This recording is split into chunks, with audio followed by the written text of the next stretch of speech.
You tune into the Sportscast with Brian, Craig, and Jeff. Give you all the sports news you need. We give you outspoken thoughts about all the headlines. We talk baseball, football, hockey, and more. No matter the topic, we cover it. Get ready for the show and keep it outspoken. Keep it outspoken. We keep it outspoken only on the Sportscast.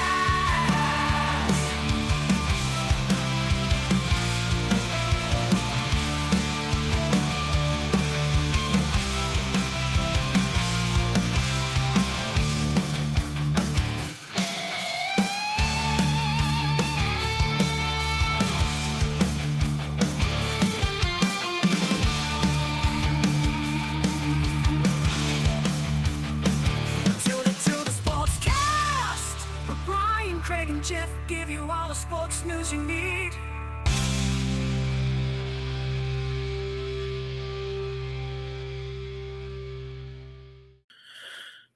Good evening, folks, and welcome to the Outspoken Sportscast. This is Craig's Hockey Hat Trick, Episode 1. We're going to try this for a third time. We've had huge technical difficulties. One, the site was down. The next time there was no audio, so we're going to try this a third time. This will be the hockey segment that covers NHL from start to finish. We are a couple weeks in. Tonight, we're going to talk about the teams that have started hot, the teams that haven't started so hot, league MVP possibilities, and can we have anybody that breaks the 100-point barrier right after this.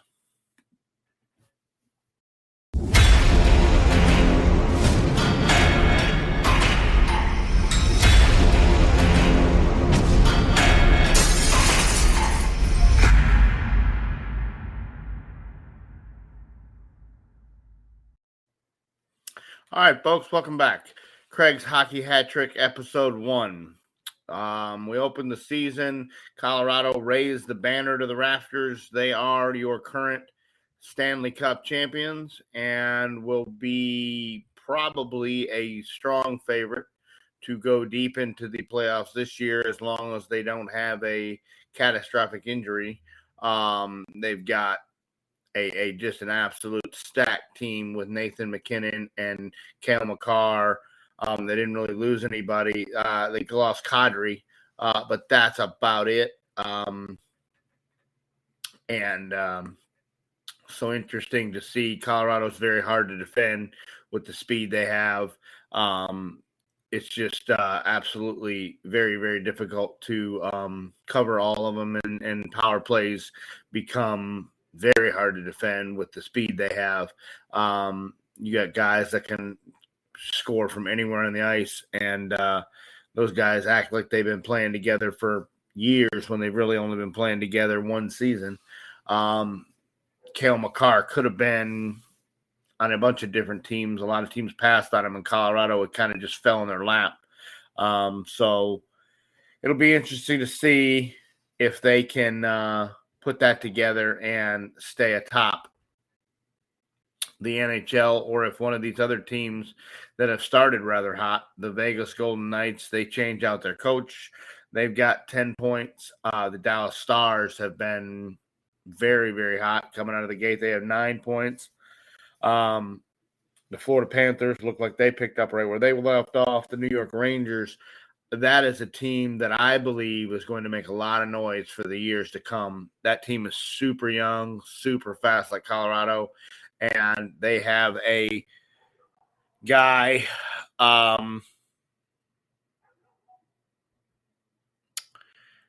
in Artemi Panarin that very easily could break the 100-point barrier. He's already got 12 points, and we're 2 weeks into the season.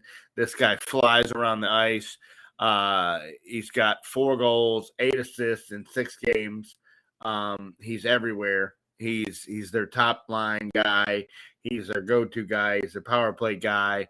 And so watch out for Panarin. That's a name you're going to Artemi Panarin is going to be a name that you will hear across the NHL a lot this year, especially when you watch the New York Rangers play hockey. The Dallas Stars have a new rookie who's on a 9-day contract. He scored his third goal this evening in 6 games. Will Johnston, I believe that probably solidifies his spot on this roster. They were going to have to make a deal whether to send him back to the rookie league or keep him on the roster. I believe they're going to start the time clock on his NHL career, whereas he's got, like I said, 3 goals in 9 games. He's got another assist. So he's got, 5 or 6 points already early in a season. So that team in the Dallas Stars is kind of very Jekyll and Hyde. Like they have, instead of all being younger or all being veterans, they have a very solid mixture of both. They locked down Jason Robertson on his contract. They locked down the goalie in Ottinger. And so that team looks like they might be around for the long haul. They have the new head coach in Peter DeBoer. That seems to be working. His fast play, defensive hockey seems to meld well with what the Stars have. They seem to have picked it up rather fast. They've already made huge dividends on the power play. Last year, the power play in Dallas was absolutely horrific. And this year, it's been light years ahead of where it was. They're playing defense in front of Ottinger. Ottinger has stopped. He stood on his head. So it looks like they have the goalie figured out. They have the backup goalie, Scott Wedgwood, who played okay in Toronto, didn't play as well in Ottawa. So that'll be interesting to see what the Stars do goalie-wise. The Vegas Golden Knights right now look like they have just run out and can beat anybody. They've got 10 points. They are extremely, extremely deep and have really, really, really made a charge to have a strong showing. While it's not absolutely detrimental to have a good start in the NHL, you don't want to be playing from behind with some of these teams. You don't want to be trying to catch the Colorado Avalanche or the New York Rangers or the Vegas Golden Knights or anything like that deep into the season. The San Jose Sharks started out 0-5. They are struggling. A team to watch. It looks like they kind of fast-forwarded the rebuild. It was the Detroit Red Wings.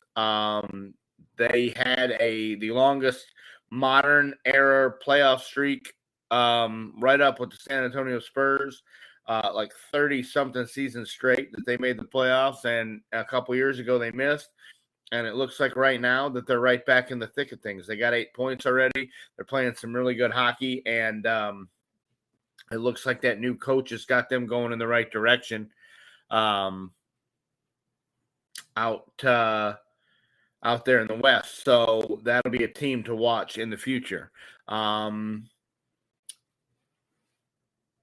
MVP candidates, you've got Cale Makar, who's probably the leading guy, or Austin Matthews from Tampa Bay are probably your 2 leading candidates. You've got Terry Panarin. If he scores 100 points, he'll definitely be in the mix. And Nathan McKinnon from Colorado as well will be in the mix. The problem with McKinnon and Makar, they're going to take votes from each other.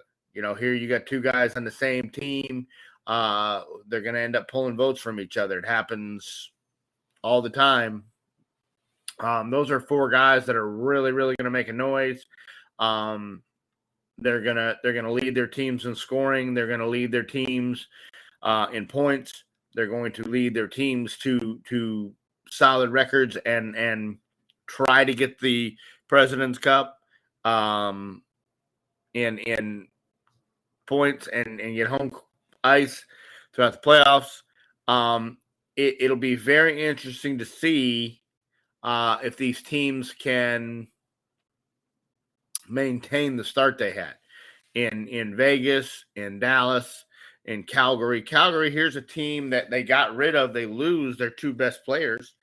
And you think that they're probably going to take a step back, and here they are at 4-1 and off to a racing start and playing probably better hockey than they were playing when they went to the semis last year. So it'll be very interesting to see if Calgary can hold up to their end of the bargain. The teams have started extremely slow in Vancouver and Arizona and San Jose and the Islanders, Columbus Blue Jackets. All these teams have 4 and 6 points and are slow to start. I'll tell you a team that is could be dangerous, and that's Pittsburgh. Sidney Crosby looks like he has found the fountain of youth. Him and Malkin have found the fountain of youth and are going to try to do this one more time on probably what is a farewell tour for those guys. Sidney Crosby is about to break every longevity record by Mario Lemieux ever set with one guys. He comes in and takes over for Lemieux, for a guy who played with one organization forever, and he's been there. I think this is his 18th season, and it's just insane. Here's Crosby, who's had concussion problems in the past and had a really bad one in the playoffs last year. I really thought it was career ending, and not only was it not, it appears maybe it rejuvenated him. I don't know what happened in the offseason, but Sidney Crosby looks absolutely phenomenal, and so do the Pittsburgh Penguins. They are off to a 6-1-0 start. Or 4-1-1 start. They got 9 points, and they're leading that Metropolitan Division. The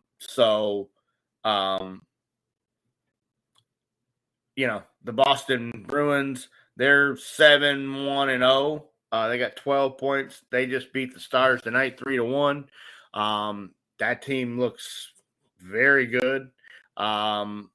So you got Florida and Buffalo up top in the Atlantic. You've got Vancouver, Calgary, Edmonton in the Pacific. Dallas, Colorado, St. Louis. Those are teams that are all going to be stacked up there in the Central.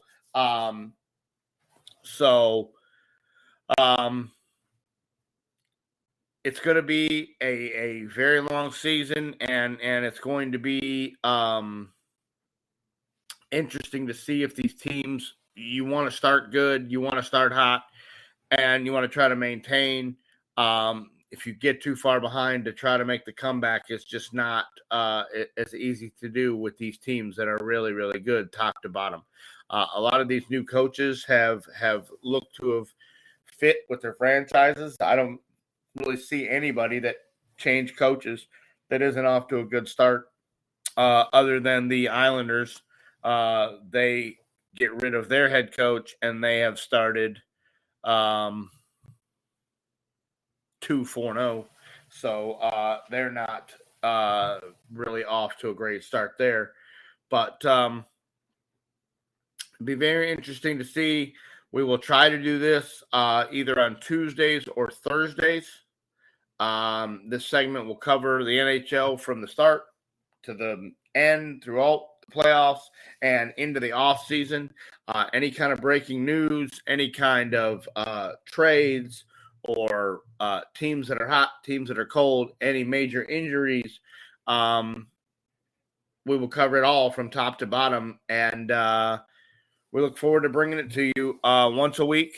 Maybe in the playoffs, it will need to be more once we start to get series played more often and things like that. We may go to twice a week, but right now, over the course of the season, we're going to do it once a week. We're going to cover anything NHL. So that will be what this segment will be for. We try to do it individually to focus on the NHL and give hockey its own segment, because we've got football, we've got basketball, we've got the World Series, we've got college football. We've got a lot going on right now, so we've tried to take this and dedicate its own segment to it and cover just hockey. So that will be it for tonight's episode. You've got the leaders in the early start of the season, who's off to the hot start, who's not so much. You got 4 guys in McKinnon, Makar, Panarin, and Austin Matthews that will be your MVP candidates, most likely. There may be some other dark horses that slide themselves into the conversation. Once we get a little further into the season, we will talk the goalie awards and the defenseman of the year and things like that. It's way too early to predict what those will be. But we will cover all this once a week from top to bottom, everything and anything NHL. We appreciate you joining us for this evening. That'll be it for this episode. Remember, God bless and keep it outspoken.